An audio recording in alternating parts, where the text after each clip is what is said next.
Sabido es que los líderes de Latinoamérica han cuestionado en muchas ocasiones el injerencismo de Washington, no insinuando, sino asegurando su complicidad en varios golpes.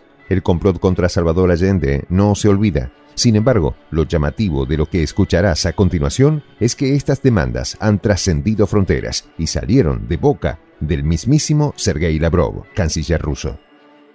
Lavrov los ha señalado públicamente sin temor a represalias. La lógica neocolonial que impulsó el golpe de Estado hace 50 años en el país austral, según el diplomático ruso, aún es utilizada por la potencia hegemónica para extenderse a todo el globo y así convertir a todo el planeta en su patio trasero, lo que está siendo rechazado cada vez más por la mayoría mundial. Los detalles a continuación.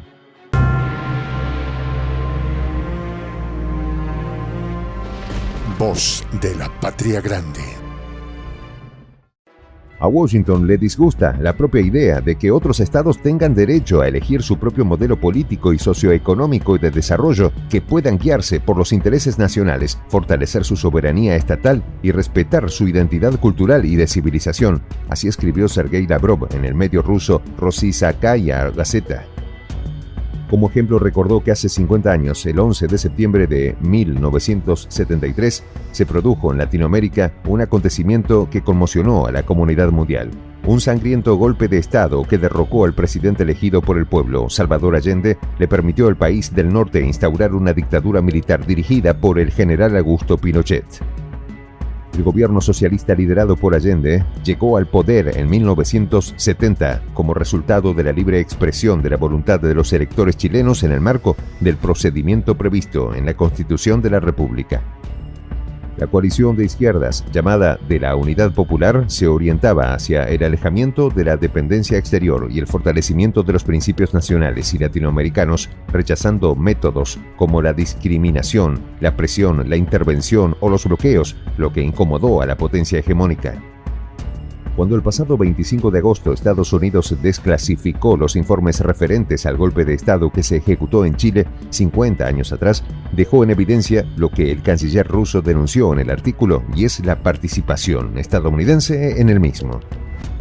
El material ahora de dominio público expone el papel de Washington en aquellos acontecimientos, los cuales detalló Lavrov de la siguiente manera: aislamiento externo del país, financiación de la oposición, presión informativa y psicológica, desinformación de la población a través de medios de comunicación controlados, creación y patrocinio de organizaciones de extrema derecha y grupos radicales, provocación y violencia contra los partidarios de las nuevas autoridades. Aunque muchas de estas prácticas del país del águila calva no nos son del todo extrañas, lo que sí resulta asombroso, en palabras de Lavrov, es el cinismo del presidente en su momento, Richard Nixon, quien, de acuerdo con lo expuesto en los documentos de inteligencia, ordenó que tomaran medidas para hacer chillar a la economía chilena. No fue necesario esperar a que los documentos estadounidenses fueran desclasificados para confirmar lo que no era ningún secreto para nadie, que incluso antes de que Allende tomara posesión de su cargo, Washington ya había sentenciado su destitución, lo que a la postre lograría a tan solo 3 años de su posesión como presidente de Chile. Durante el golpe de Estado comandado por el general Augusto Pinochet, con la ayuda soterrada de la Agencia de Inteligencia estadounidense, la Junta Militar no solo anunciaría la toma del poder, sino también la sospechosa supuesta inmolación del presidente Salvador Allende. En su última alocución a través de Radio Magallanes, con un trasfondo de explosiones y disparos, el mandatario habló de su amor por Chile y de su profunda fe en su futuro, asegurando que no tomaría la salida fácil ni permitiría ser usado como herramienta de propaganda por quienes llamó traidores.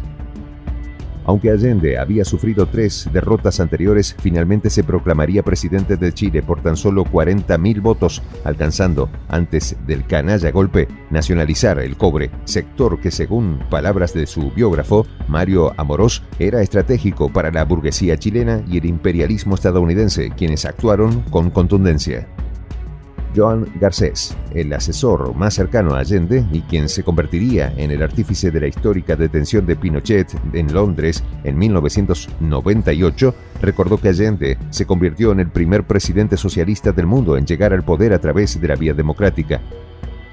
Sus recuerdos lo llevaron a ese fatídico día en el Palacio Presidencial, en donde alrededor de las 9 de la mañana el mandatario pronunció su último discurso, el cual finalizaría abruptamente con el asalto de infantería, el ataque de blindados y aéreo que duró hasta cerca de la 1:30 de la tarde. El palacio, ardiendo y con humo, ya no era un lugar seguro para sus colaboradores. Garcés recordó la desesperada situación de la manera siguiente. En ese momento se dirigió a mí, no sé por qué, y me pidió que saliera. Y yo le pregunté por qué a mí, y me dio razones. Una de ellas fue que alguien tenía que contar lo que ahí había pasado y que solamente yo podía hacerlo, me dijo, porque yo era su más directo colaborador. Miró a los demás compañeros y todos asintieron. Cuando el presidente lo acompañó hasta la puerta asegurándole su supervivencia, no imaginó que sería la última vez que lo vería con vida, así como al equipo personal del mandatario, quienes tomaron la decisión de quedarse a su lado hasta el final, el cual llegaría para todos exactamente 48 horas después de la toma. Según las propias palabras del asesor más cercano de Allende, hubo una decena de intentos de golpe de Estado durante los 3 años de su presidencia que fueron sofocados por las Fuerzas Armadas Constitucionales y el Ejército Republicano, los cuales finalmente sucumbieron a la conspiración impulsada por Estados Unidos.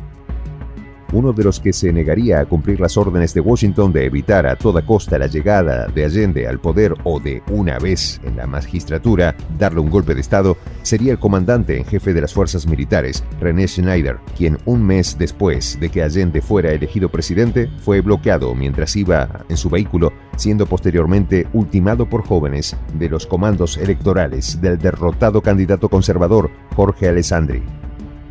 El informe del Comité Charge del Senado de los Estados Unidos registra en su página 31 que durante ese mismo octubre, agentes de inteligencia habían realizado 21 contactos con elementos claves de las Fuerzas Armadas y Carabineros chilenos, ofreciendo un formidable apoyo a aquellos que se inclinaban por darle un golpe de Estado a Allende, lo que Schneider con seguridad no aceptó, lealtad cuyo costo tuvo que pagar con su propia vida. El canciller ruso recordó este golpe de Estado en el que llamó el lejano Chile, diciendo lo siguiente: Allende era muy conocido y había visitado Moscú muchas veces, incluso como presidente. La Unión Soviética se unió activamente a la campaña internacional de solidaridad con el pueblo chileno y le dio asilo a muchos emigrantes políticos. A 50 años del derrocamiento del líder socialista del país austral, Lavrov recordó lo siguiente: la tragedia de Chile se convirtió en nuestra tragedia. La historia de Chile se convirtió en una página de nuestra historia, rememorando que, tras la caída del régimen de Pinochet, las relaciones entre Rusia y Chile, según sus palabras, han mostrado una tendencia estable hacia el desarrollo. La reflexión del canciller ruso con motivo de este doloroso pasaje de la historia chilena lo llevó a advertir que este modus operandi de la potencia hegemónica está más vigente que nunca cuando dijo lo siguiente: Estados Unidos y sus aliados siempre violan un principio tan fundamental de la Carta de las Naciones Unidas como es la no injerencia en los asuntos internos de otros países. Y es que en los últimos años hemos visto esto, según recordó el diplomático ruso. En la tercera vuelta de las elecciones en Ucrania a finales del 2004, las revoluciones de colores en Yugoslavia, Georgia y Kirguistán, el apoyo abierto al violento golpe de Estado en Kiev en febrero del 2014 y en los persistentes intentos de repetir el escenario de una toma del poder por la fuerza en Bielorrusia en 2020. En sus palabras, pareciera que los estadounidenses quieren extenderse a todo el globo para convertir a todo el planeta en su patio trasero, lo que está siendo rechazado cada vez más por la mayoría mundial francamente cansada de chantajes y presiones, de lo que llamó esa línea neocolonial. Cuando vemos cómo en Latinoamérica emergen gobiernos que evocan los principios progresistas por los que dio la vida Salvador Allende, crece la esperanza de que no serán más nuestros sufridos pueblos los que tendrán que volver a pagar los platos rotos de las ambiciones desmedidas de quienes no soportan la autodeterminación, de quienes todavía consideran como sus colonias. Soy el J, Juan José del Castillo, director del canal Prensa Alternativa.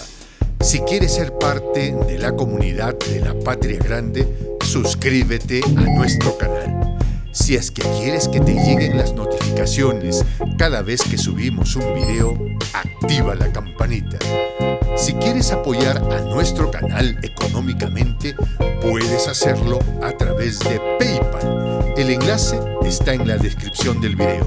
A nombre del equipo de Prensa Alternativa, me despido con esta expresión en el quechua milenario, Tupananchis Kama, cuya traducción es hasta volvernos a encontrar.